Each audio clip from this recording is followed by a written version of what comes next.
Revolución de 1905. Jóvenes amigos y camaradas, hoy se cumple el 12º aniversario del Domingo Sangriento, considerado con toda razón como el comienzo de la Revolución Rusa.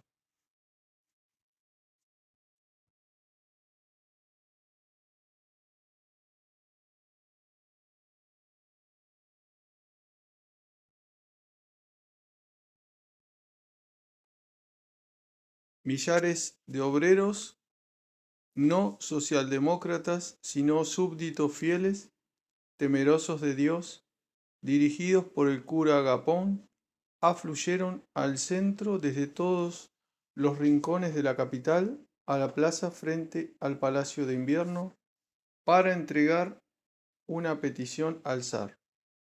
Los obreros llevaban íconos.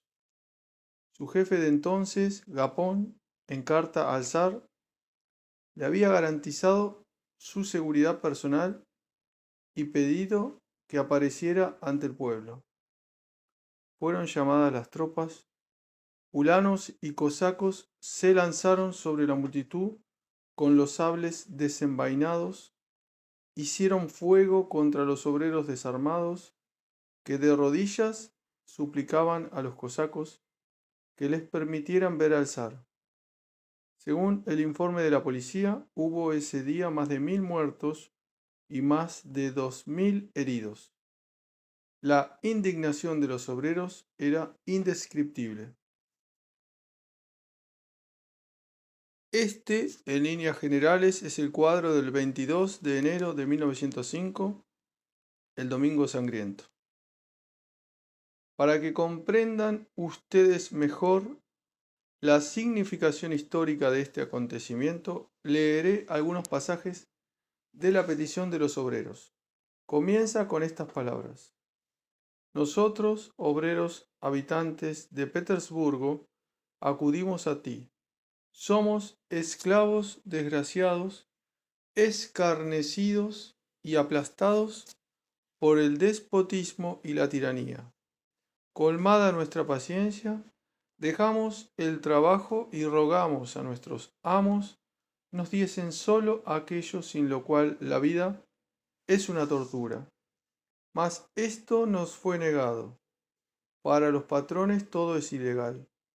Muchos miles nos hemos reunido aquí, igual que todo el pueblo ruso, carecemos en absoluto de derechos humanos. Por causa de los actos de tus funcionarios, nos hemos convertido en esclavos. La petición contenía las siguientes reivindicaciones: amnistía, libertades cívicas, salario justo, entrega gradual de la tierra al pueblo, convocatoria de una asamblea constituyente sobre la base del sufragio universal e igual para todos. Terminaba con estas palabras: Señor, no niegues ayuda a tu pueblo. Derriba el muro que se alza entre tú y tu pueblo. Ordena que nuestros ruegos sean cumplidos y promételo, y harás la felicidad de Rusia. Si no lo haces, estamos dispuestos a morir aquí mismo. Solo tenemos dos caminos, la libertad y la felicidad, o la tumba.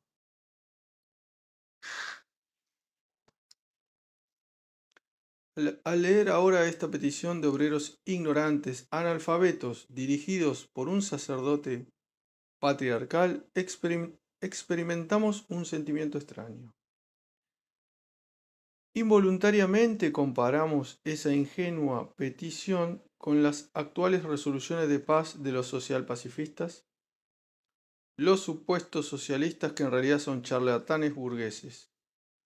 Los obreros no esclarecidos de la Rusia prerevolucionaria no sabían que el zar era el jefe de la clase dominante, precisamente de la clase de los grandes terratenientes, ligados ya por miles de vínculos a la gran burguesía y dispuestos a defender por toda clase de medios violentos su monopolio, sus privilegios y beneficios.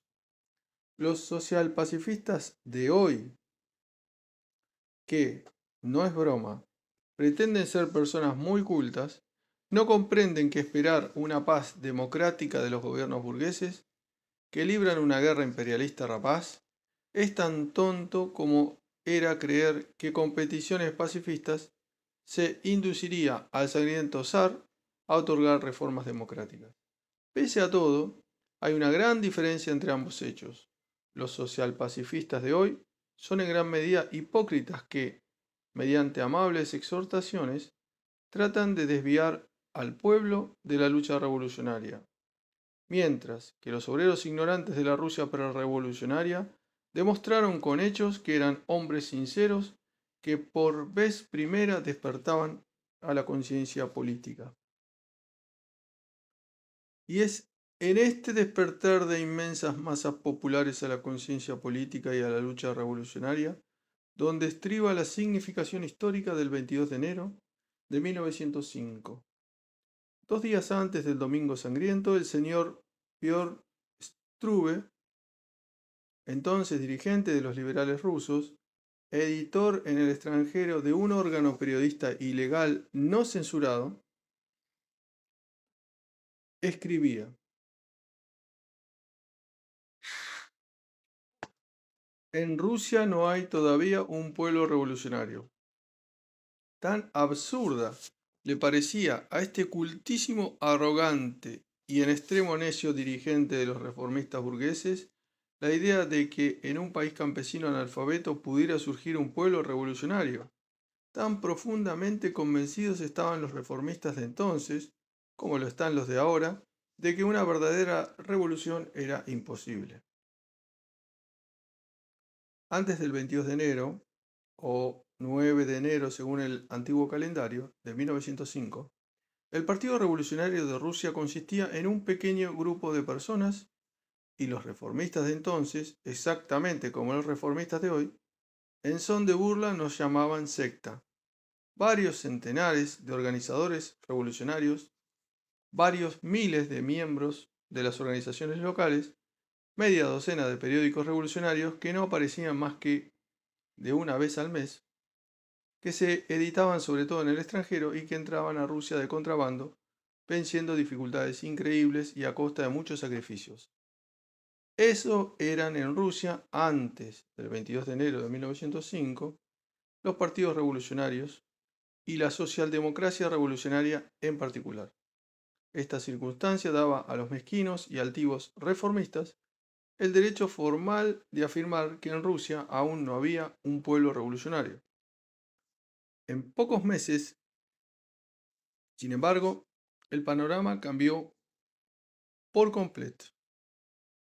Los centenares de socialdemócratas revolucionarios se convirtieron de pronto en millares. Los millares se convirtieron en dirigentes de 2 o 3 millones de proletarios. La lucha proletaria produjo una agitación general, a menudo movimientos revolucionarios entre las masas campesinas que sumaban de 50 a 100 millones de personas. El movimiento campesino tuvo repercusión en el ejército y provocó insurrecciones de soldados, choques armados entre un sector del ejército y otro. De este modo, un inmenso país con 130 millones de habitantes se lanzó a la revolución. De este modo, la Rusia aletargada se convirtió en una Rusia con un proletariado revolucionario y un pueblo revolucionario. Es necesario estudiar esta transición, comprender por qué fue posible, cuáles fueron, por así decirlo, sus métodos y caminos. El factor principal de esta transición fue la huelga de masas. La peculiaridad de la Revolución Rusa es que por su contenido social fue una revolución democrática burguesa, mientras que por sus métodos de lucha fue una revolución proletaria. Fue democrático burguesa porque el objetivo inmediato que se propuso y que podía alcanzar directamente con sus propias fuerzas era una república democrática, la jornada de 8 horas y la confiscación de los inmensos latifundios de la nobleza, todas las medidas que la Revolución Burguesa de Francia realizó casi plenamente en 1792 y 1793. Al mismo tiempo, la Revolución Rusa fue una revolución proletaria, no solo por haber sido el proletariado su fuerza dirigente, la vanguardia del movimiento, sino también porque un arma específicamente proletaria de lucha La huelga fue el medio principal para poner a las masas en movimiento y el fenómeno más característico del sinuoso desarrollo de los acontecimientos decisivos.